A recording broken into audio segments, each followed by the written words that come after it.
They'll fight for freedom wherever there's trouble. Here's your look at the new Hasbro G.I. Joe Classified Series, figure number 4, Duke.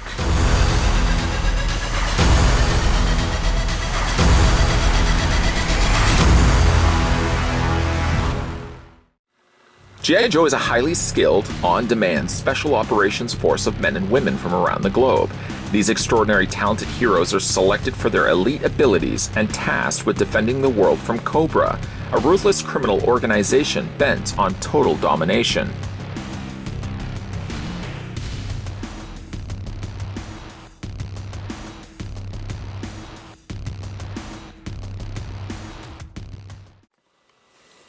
New G.I. Joe figures. The idea sounds intriguing, but how do these figures stack up? Well, for starters, they stack up much taller than their 3 3/4 inch counterparts. These figures are now 6 inches tall, and to be exact on that, according to my readout, you're looking at Duke standing 6.4 inches in height. And that in centimeters makes the figure 16.4, or a little less than 16.5 centimeters tall. Of course, one thing the G.I. Joes were always known for having was tons of accessories. Duke has somewhat tons of accessories, 4 to be exact. We'll have a look at those right now. He comes included with a green backpack. 25th anniversary G.I. Joes would tell us generally all the accessories you would see on figures would be things that you could remove. Yet sadly, you can't take off the little shovel that's located on the back. It's molded to the backpack. You do have a few little canteens located on the side, unfortunately all done the same green molded plastic. And then you have the back of the backpack. One thing I was expecting to actually see was this being hollow. It seemed also something that we usually got to see with a lot of the backpacks. They always tend to be hollow in plastic. These, to their credit, are actually dense, solid plastic. I like that. You can, of course, take it and plug it in the exact same way as even the old vintage G.I. Joes would plug in. There's a hole located on the back of Duke's torso, and you simply just take that and plug it into his back. One thing you probably already see right now, one thing that always plagues me when dealing with this figure, is this blasted bandolier that shifts around and floats around on the figure. Don't worry, you can actually take that off. I'll show you guys that in a second, but that's what it looks like when you have the backpack on Duke's back. Other accessories, we'll just put the figure down here for 1 second. He does come with a pair of binoculars. Binoculars, again, are only used by the same primary color that, of course, of the molded plastic, so it's a dark gray. The binoculars can be held in his hand. We can go ahead and just take the hand like so, and you can take the binoculars. It sort of involves prying, not you prying, but prying the plastic fingers from themselves. And you sort of fit the binoculars inside of that. It's not the easiest thing because, of course, the binoculars are so tiny in size, but you can actually have Duke fit holding it, and you can actually have him looking like he's looking through binoculars. You can do certainly a better job than that. If this isn't certainly your fancy and you just want to think to yourself, well, I want to just display them somewhere else and not have to have them just relegated to a bag.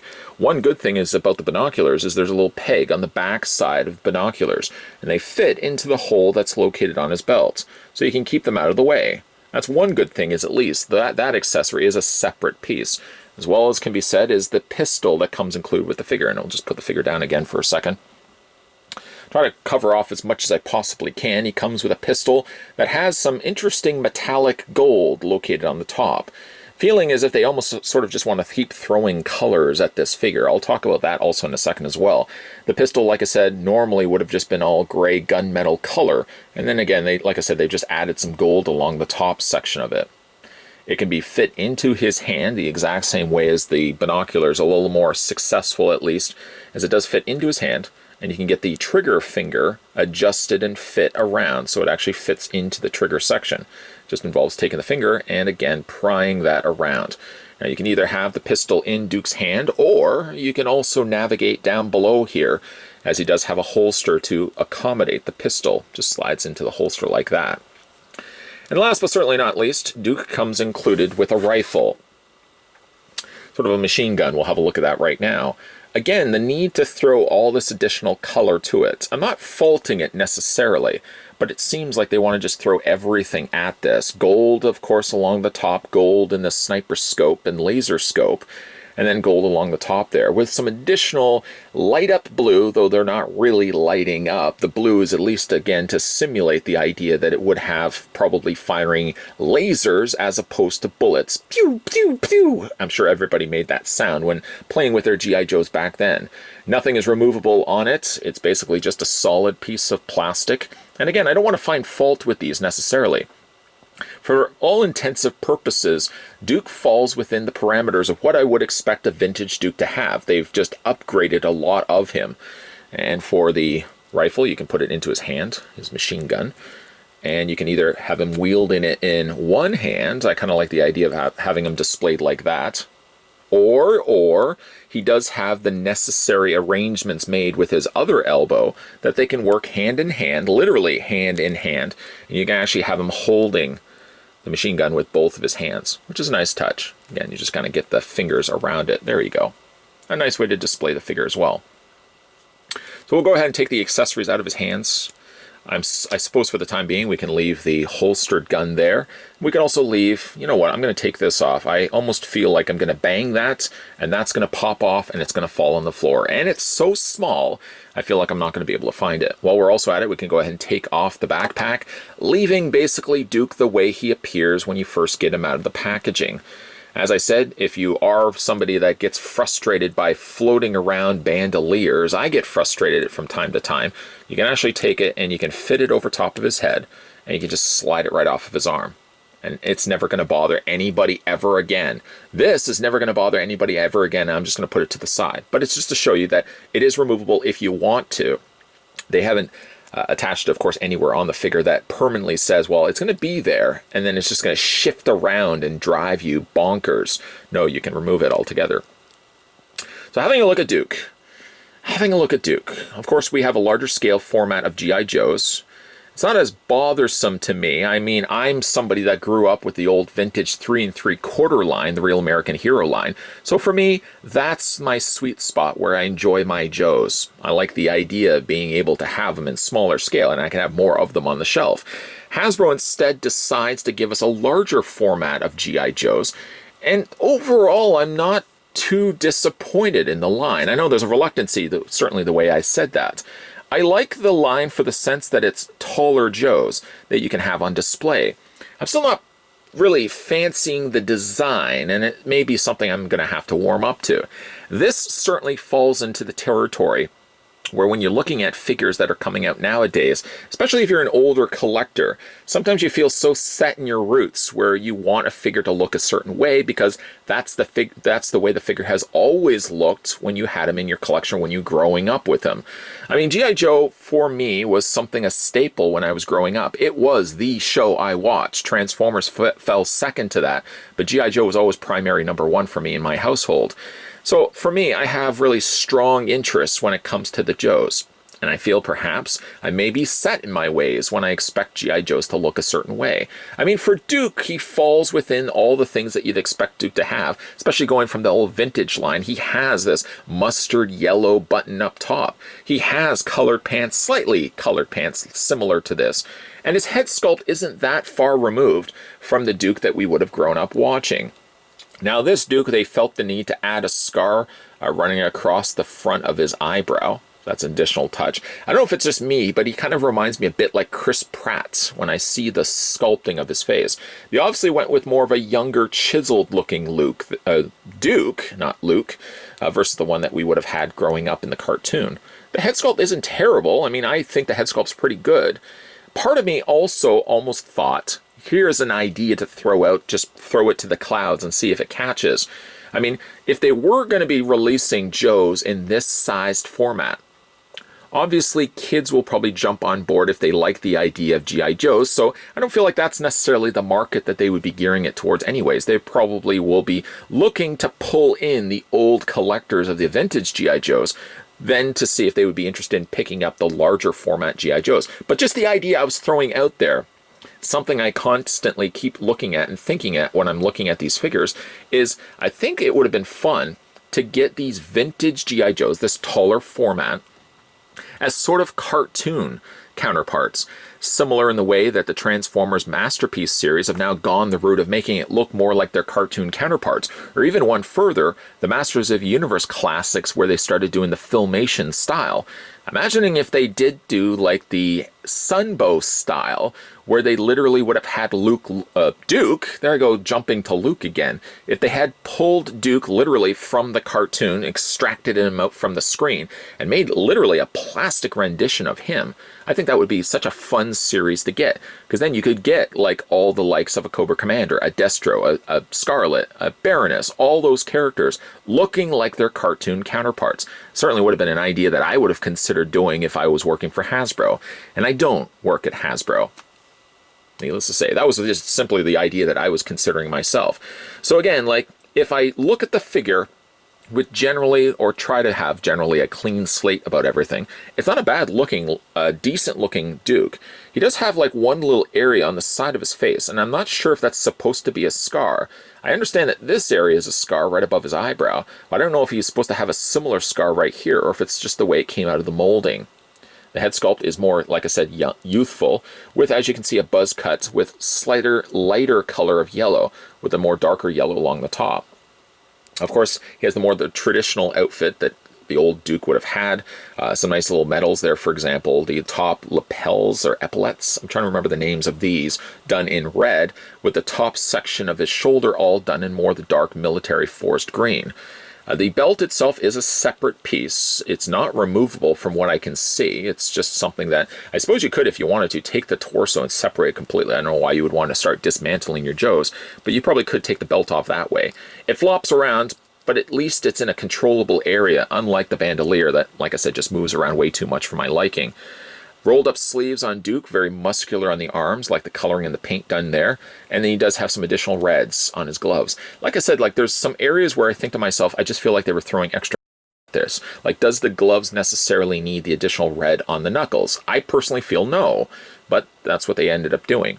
He does have what probably is the top of his glove, although on this side, he's actually got himself an orange watch. Again, we're just like throwing colors there. Pants are an alternating color of like a khaki green. Khaki is more like a brown color, but more like a military green, and you got the darker green running down the bands here, just sort of interrupted by the pockets located on the side. He's got some gold there on his knees, with some additional blue. Not really sure why the need to be throwing blue in there, but he's got some gold down on his calf guards, and then he's got some additional gray on the top there as well. Like I said, he's not a terrible looking figure at all. It's just my hardest thing is trying to separate the idea of what I wanted the G.I. Joe 6-inch line to be and what it ultimately ended up being is sort of now the relearning of what I want those G.I. Joe figures to look like. Ideally, again, I would love to see them pulled from the cartoon. Like, literally, just taking Duke, how he appears in the old classic Real American Hero series, and just literally make it into a plastic figure like they would have done with the old, with the Filmation Masters of the Universe figures. I would love to have seen that, but that's not the direction that Hasbro is going with this line. For Duke's articulation, now he does have a fair bit actually, short of the fact he doesn't have the O-ring. The O-ring is now completely gone on these newer figures.